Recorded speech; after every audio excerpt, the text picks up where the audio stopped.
May isang babaeng 12 gulang na nagngangalang Beth.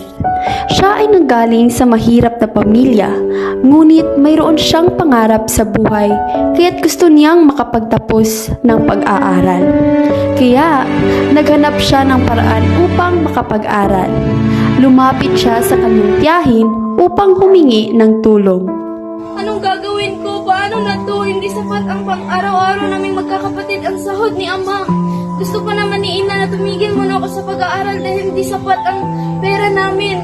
Paano na ang pangarap ko nito? Habang si Beth ay humahagulhol sa lungkot, nakita siya ng kanyang tiyahin na si Aling Maria, habang ito'y nagwawalis sa kanilang bakuran.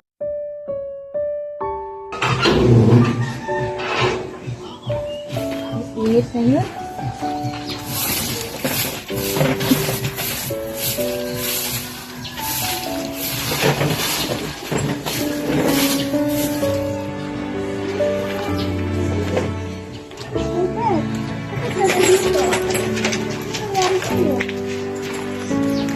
Tiya, hindi ko na alam ang gagawin ko.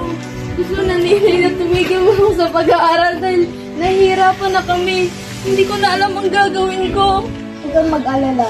Kakausapin ko ang iyong mga magulang at tutulungan kitang makapagtapos ng pag-aaral. Totoo po ba yun? Naku, maraming salamat po. Walang anuman. Sige na, umuwi ka muna doon sa bahay.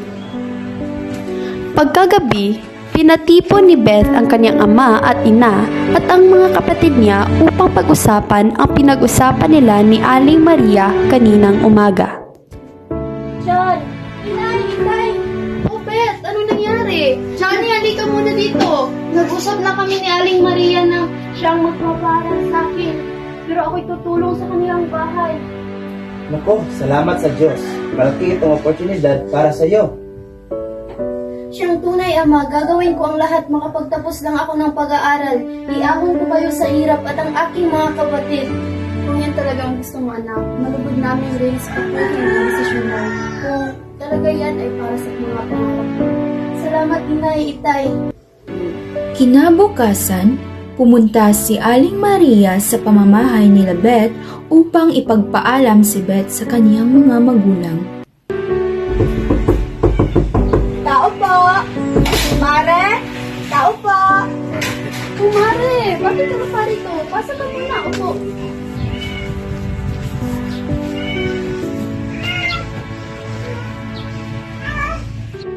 Mare, nais ko sanang ipagpaalam si Beth na doon muna siyang manunuluyan sa amin. At tutulungan ko din siyang makapagtapos ng pag-aaral.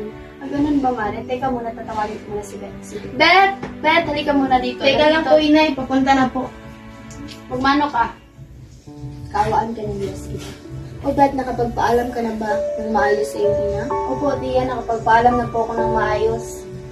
O Beth, pag nandun ka na si Tia Maria mo, dapat magpakabait ka. Opo. Sige na, mag-ipake ka na ng gamit mo. Susunod na lang po ako.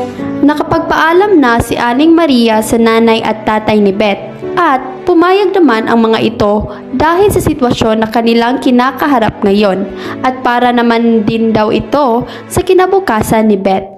Kinabukasan ay nandoon na si Beth sa bahay ng kanyang tiya Maria. Siya ang naglilinis, nagsasaing at naglalaba. Hinahayaan na lang din siya ni Aling Maria sa gusto niyang gawin sa bahay kahit hindi naman niya ito inuutusan. At habang umupo at para makapagpahinga si Beth, may babaeng nakatayo sa harap niya at nagtaas kilay.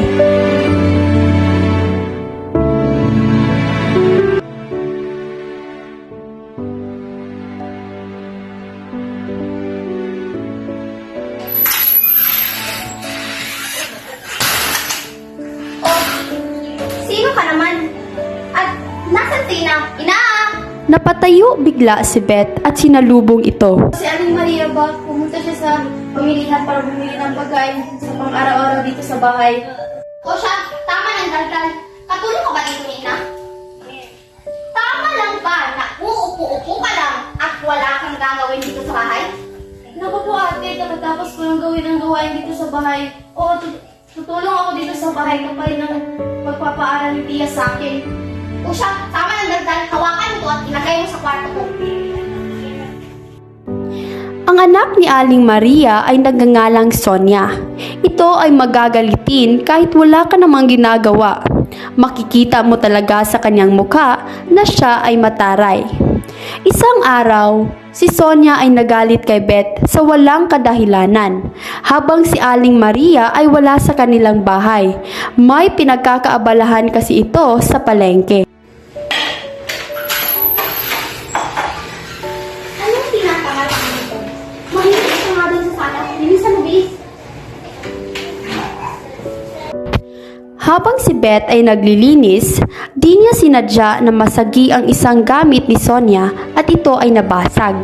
Galit na galit si Sonia na pumasok sa loob ng kwarto at hinila niya ang buhok ni Beth.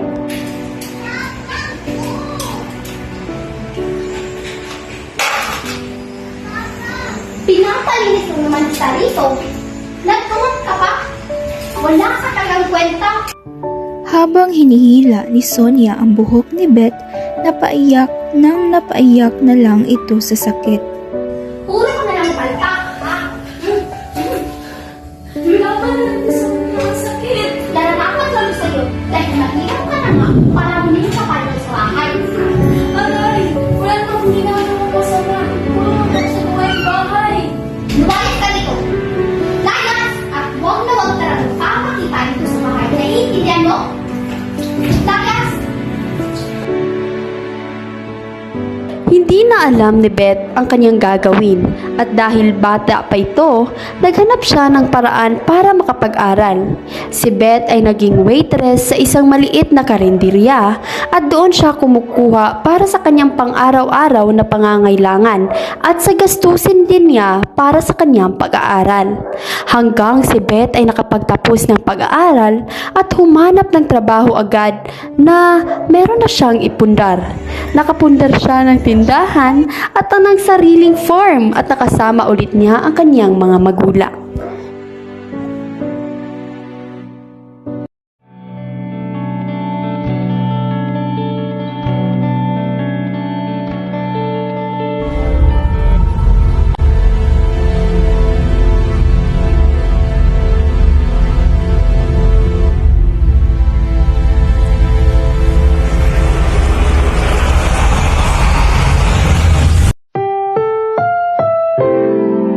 Ang programang ito ay rated SPG. Striktong patnubay at gabay ng magulang ang kailangan. Maaaring may masiselang tema, lengguwahe, karahasan, sexual, horror o droga na hindi angkop sa mga bata.